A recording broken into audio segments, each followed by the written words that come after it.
Hi friends, welcome back to Supreetha Vagmi vlogs. ಇವತ್ತಿನ ನಮ್ಮ recipe ಬಂದು ದೋಸೆ.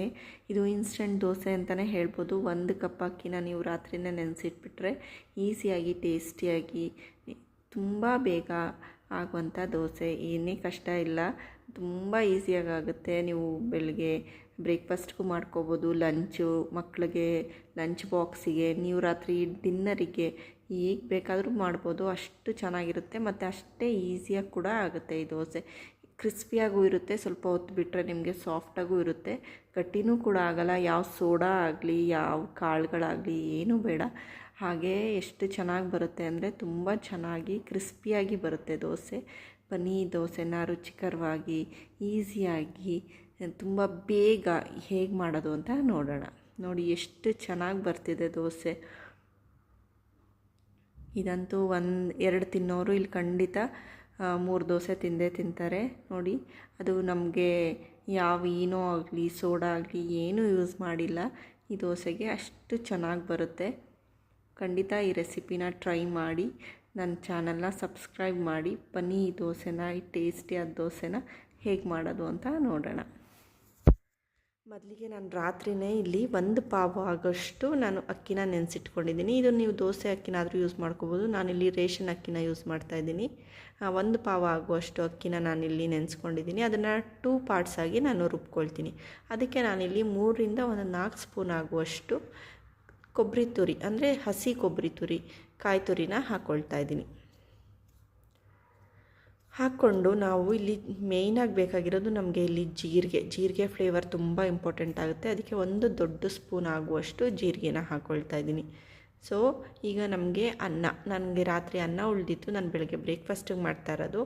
ಸೊ 1 ಕಪ್ ಆಗುವಷ್ಟು ಅನ್ನ, 1 ಪಾವು ಅಕ್ಕಿಗೆ 1 ಕಪ್ ಆಗುವಷ್ಟು ಅನ್ನನ ಹಾಕ್ಕೊಳ್ತಾ ಇದ್ದೀನಿ. ಅಥವಾ 1 ಮುಷ್ಟಿ ಆಗುವಷ್ಟು, ನಿಮ್ಮ ಕೈಯಲ್ಲಿ 1 ಮುಷ್ಟಿ ಆಗುವಷ್ಟು ಅನ್ನನ ಹಾಕ್ಕೋಬೋದು.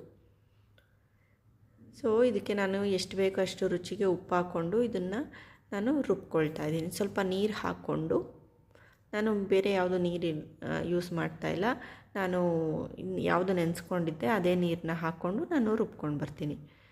ಇದನ್ನು ನಾನು ತುಂಬ ಸ್ಮೂತಾಗೆ ನಾನು ರುಬ್ಕೊಳ್ತಾ ಇದ್ದೀನಿ. ಸ್ಮೂತಾಗೇ ಇರಬೇಕು ಕೂಡ. ನಮಗೆ ಇಲ್ಲಿ ಜೀರಿಗೆ ಫ್ಲೇವರ್ ತುಂಬ ಇಂಪಾರ್ಟೆಂಟ್ ಆಗಿರೋದ್ರಿಂದ ಜೀರಿಗೆನ ಸ್ವಲ್ಪ ಜಾಸ್ತಿ ಹಾಕ್ಕೊಂಡ್ರೆ ನಿಮಗೆ ಚೆನ್ನಾಗಿ ಅನಿಸುತ್ತೆ, ತುಂಬ ಟೇಸ್ಟಿಯಾಗಿರುತ್ತೆ. ಒಂದು ಸರಿ ನೀವು ಟ್ರೈ ಮಾಡಿ. ಸೊ ನಾನು ಎರಡು ಪಾರ್ಟಾಗಿ ಇದನ್ನು ರುಬ್ಕೊಂಡಿದ್ದೀನಿ. ಫಸ್ಟೇ ನಾನು ಎಲ್ಲ ಮಸಾಲೆಗಳನ್ನ ಹಾಕ್ಕೊಂಡಿರೋದ್ರಿಂದ ನಾನು 2ನೇ ಸರಿ ರುಬ್ಬಬೇಕಾದ್ರೆ ಏನೂ ಹಾಕ್ಕೊಂಡಿಲ್ಲ, ಅದಕ್ಕೆ ಅದು ವೈಟ್ ಕಲರೇ ಇದೆ. ನಾನು ಇದಕ್ಕೆ ನೀರನ್ನು ಎಷ್ಟು ಬೇಕಷ್ಟು ಕನ್ಸಿಸ್ಟೆನ್ಸಿಗೆ ನಾನು ನೀರನ್ನ ಆ್ಯಡ್ ಮಾಡಿಕೊಂಡು ಕನ್ಸಿಸ್ಟೆನ್ಸಿಗೆ ತೊಗೊಳ್ತಾಯಿದ್ದೀನಿ. ನೋಡಿ, ಈ ಥರ ಕನ್ಸಿಸ್ಟೆನ್ಸಿ ಇದ್ದರೆ ಕರೆಕ್ಟಾಗಿ ಅನಿಸುತ್ತೆ. ಈಗ ಇದಕ್ಕೆ ನಾವು ಕ್ಯಾರೆಟು ಮತ್ತು ಸ್ವಲ್ಪ ಕೊತ್ತಂಬರಿ ಸೊಪ್ಪನ್ನ ನಾನು ತುರಿದು ಮತ್ತು ಕಟ್ ಮಾಡಿ ಹಾಕ್ಕೊಳ್ತಾ ಇದ್ದೀನಿ. ನಿಮಗೆ ಸಬ್ಸಿಗೆ ಸೊಪ್ಪಿದ್ರೂ ಇದಕ್ಕೆ ಹಾಕ್ಕೋಬೋದು, ಅದು ಕೂಡ ಒಳ್ಳೆ ಫ್ಲೇವರ್ ಕೊಡುತ್ತೆ. ಸಬ್ಸಿಗೆ ಸೊಪ್ಪಿರಲಿಲ್ಲ, ಸೊ ನಾನು ಅದಕ್ಕೆ ಕ್ಯಾರೆಟು ಮತ್ತು ಕೊತ್ತಂಬರಿ ಸೊಪ್ಪನ್ನ ಹಾಕೋತಾ ಇದ್ದೀನಿ. ಇಲ್ಲಿ ಈರುಳ್ಳಿ ಏನು ಹಾಕೋದು ಬೇಡ. ಈರುಳ್ಳಿ ಹಾಕಿದ್ರೆ ನಮಗೆ ಅದು ಸರಿಯಾಗಿ ನಾವು ತವದ ಮೇಲೆ ಹಾಕೋಕ್ಕಾಗಲ್ಲ. ಅದಕ್ಕೆ ಇಲ್ಲಾಂದರೆ ನೀವು ಈರುಳ್ಳಿನ ತುಂಬ ಸಣ್ಣದಾಗಿ ಕಟ್ ಮಾಡ್ಕೊಳ್ಬೇಕಾಗತ್ತೆ. ನಾನಿಲ್ಲಿ ಕ್ಯಾರೆಟ್ ಮತ್ತು ಕೊತ್ತಂಬರಿ ಸೊಪ್ಪನ್ನ ಮಾತ್ರ ಯೂಸ್ ಮಾಡ್ಕೊಳ್ತಾ ಇದ್ದೀನಿ. ಈಗ ನನಗೆ ಕ್ಯಾರೆಟೆಲ್ಲ ಹಾಕಿದ್ಮೇಲೆ ಸ್ವಲ್ಪ ಗಟ್ಟಿ ಅನಿಸ್ತು, ಅದಕ್ಕೋಸ್ಕರ ನಾನು ಇನ್ನೊಂದು ಸ್ವಲ್ಪ ನೀರು, 1.25 ಲೋಟದಷ್ಟು ನೀರು ಹಾಕ್ಕೊಂಡು ನಾನು ಅದನ್ನು ಕನ್ಸಿಸ್ಟೆನ್ಸಿ ಕರೆಕ್ಟಾಗಿ ಮಾಡ್ಕೊಳ್ತಾ ಇದ್ದೀನಿ. ಸೊ ಇದು ನೋಡಿ, ಈ ಕನ್ಸಿಸ್ಟೆನ್ಸಿ ಕರೆಕ್ಟಾಗಿದೆ. ನಾನು ಬೆಳಗ್ಗೆ ಬ್ರೇಕ್ಫಾಸ್ಟ್ಗೆ ಮಕ್ಕಳಿಗೆ ಹಾಕಿದ್ದೆ, ಈಗ ನನಗೆ ಹಾಕ್ಕೊಳ್ತಾ ಇದ್ದೀನಿ. ಅದು ಇನ್ನೂ ತುಂಬ ಚೆನ್ನಾಗಿ ನೆಂದಿತ್ತು ಹಿಟ್ಟು. ನೋಡಿ, ಈ ಕನ್ಸಿಸ್ಟೆನ್ಸಿಲೇ ಇರಬೇಕು. ಅದು ಕೆಳಗಡೆ ಸೆಟ್ಲಾಗಿಬಿಡುತ್ತೆ. ನೀವು ಸ್ವಲ್ಪ ಹೊತ್ತು ಬಿಟ್ಬಿಟ್ರೆ ನಾವು ಚೆನ್ನಾಗಿ ಅದನ್ನು ಮಿಕ್ಸ್ ಮಾಡಿ ಆಮೇಲೆ ಹಾಕ್ಕೋಬೇಕು. ಫಸ್ಟ್ ದೋಸೆ ಅಲ್ವಾ, ಸ್ವಲ್ಪ ತವಾ ಕಾಯ್ದಿರಲಿಲ್ಲ, ಅದಕ್ಕೋಸ್ಕರ ಈ ಥರ ಬಂತು. ಆಮೇಲೆ ಬಂದಿರೋ ದೋಸೆಗಳೆಲ್ಲ ತುಂಬ ಕ್ರಿಸ್ಪಿಯಾಗಿ ತುಂಬ ಚೆನ್ನಾಗಿ ಬಂತು. ಬಾಕ್ಸಲ್ಲಿ ನೀವು ಹಾಕಿ ಕಳಿಸ್ದಾಗಲೂ ಇದು ಕೂಡ ಸಾಫ್ಟಾಗಿರುತ್ತೆ, ತುಂಬ ಫ್ಲೇವರ್ಫುಲ್ಲಾಗಿರುತ್ತೆ. ಮಕ್ಳಿಗೂ ತುಂಬ ಇಷ್ಟ ಆಗುತ್ತೆ. ನಿಮಗೆ ದೋಸೆ ಬೇಕು ಅಂತಂದರೆ ರಾತ್ರಿಯೇ ನೀವು ಅಕ್ಕಿನ ನೆನೆ ಇಟ್ಬಿಟ್ರೆ, 1 ಕಪ್ ಅನ್ನ ಇದ್ದರೆ ನೀವು ನೀರು ದೋಸೆ ಮಾಡಿ ಬೋರ್ ಆಗಿದ್ದಾಗ ಈ ಥರ ದೋಸೆನೂ ನೀವು ಟ್ರೈ ಮಾಡ್ಕೋಬೋದು. ತುಂಬ ಈಸಿಯಾಗಿ ಕೂಡ ಆಗುತ್ತೆ. ನೋಡಿ, ಅದು ಕ್ರಿಸ್ಪಿಯಾಗೂ ಇರುತ್ತೆ. ನೀವು ಬಾಕ್ಸ್ಗೆ ಹಾಕಿದಾಗ ಅದು ಸಾಫ್ಟಾಗೂ ಇರುತ್ತೆ, ತುಂಬ ಗಟ್ಟಿ ರಬ್ಬರ್ ಥರ ಆ ಥರ ಏನೂ ಇರಲ್ಲ. ಖಂಡಿತ ನೀವು ಖಂಡಿತ ಈ ರೆಸಿಪಿನ ಟ್ರೈ ಮಾಡಿ. ನಾನು ಇದಕ್ಕೆ ಬಾಳೆಕಾಯ್ದು ಕೂಟು ಮತ್ತು ಚಟ್ನಿ ಮಾಡಿದ್ದೆ, ತೆಂಗಿನಕಾಯಿ ಚಟ್ನಿ.